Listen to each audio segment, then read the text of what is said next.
Similar to the Moyu WRM 2021, the X-Man Tornado V2 is another viable and economic option for a flagship main. This cube looks great, it turns great, feels great, and most important of all, it's highly customizable. So let's take a better look at it. I remember first opening this puzzle at school because a friend got it actually for me. And when I started turning, the only thing that I thought about was how fast, smooth, and quiet this cube is. This is probably second only to the Diane Tenyum V2, which I also have one of. And at the time, I also noticed an immediate flaw, and that is the reverse corner cutting can become very difficult at tighter settings. But I still love this cube and how it feels, so after using it for a while, I actually discovered a setting that kind of gets rid of the problem. But before we talk about that, let's take a look at what comes in the box. So this is all the instruction manuals slash tools that came along with the cube. Here we have a 3x3 solving guide in both English and Chinese. And again, I don't think anyone buying this would be using this necessarily. And this is actually important since it's the magnetic and dual adjustment system guide. So there are diagrams here that are actually very helpful. Like this one, this is all the possible combinations of tension and axis distance. So these are the loosest, these are the tightest down to the loosest, and here's a picture of how they all look like. And the adjustment and the magnet system is also explained, and I'll talk about that in the next segment. And here is a multi-purpose screwdriver with interchangeable tips stashed away in the back with a magnetic cap, which I think this design is pretty cool and unique and very efficient.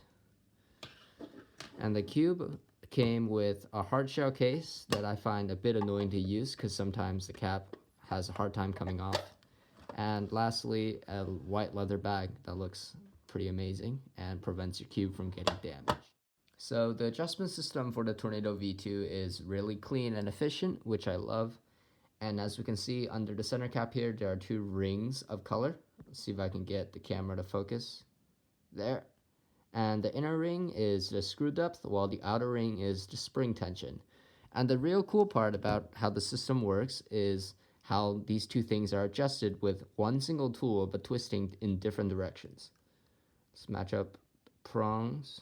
Sorry, I'm looking through the camera, so it's a little hard. And if you turn clockwise, you're actually adjusting the spring tension. As you see, the outer color moved from 2 to 3 and now 3 to 4.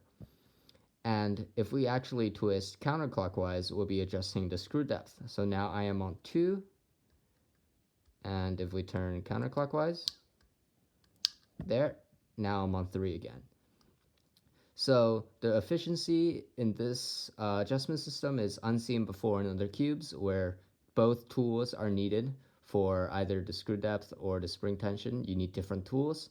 However, with this stroke of genius, Qi bypasses this problem and condenses the adjustment system into one tool. So let's put it back onto where I had it, which is 2, 2. So 2 on the outside. And now I'll turn the other direction until I hit 2 as well. There we are back. And the magnet adjustment is pretty straightforward, just like the Moyu system. The plus side is stronger magnets and the minus side is weaker, so this has a total setting of 5 different magnet strength.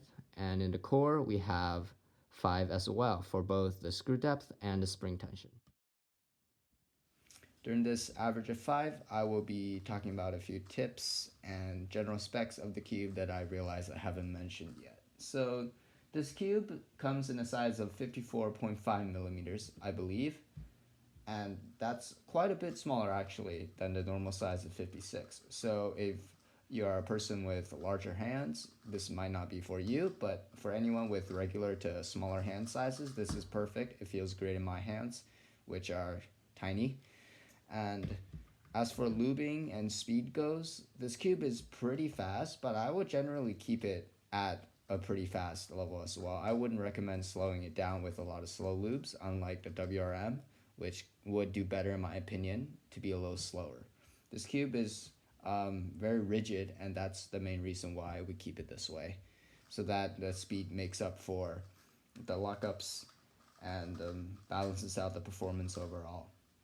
So yeah, enjoyed average of 5.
Wow, that's a ridiculous last 3 solves.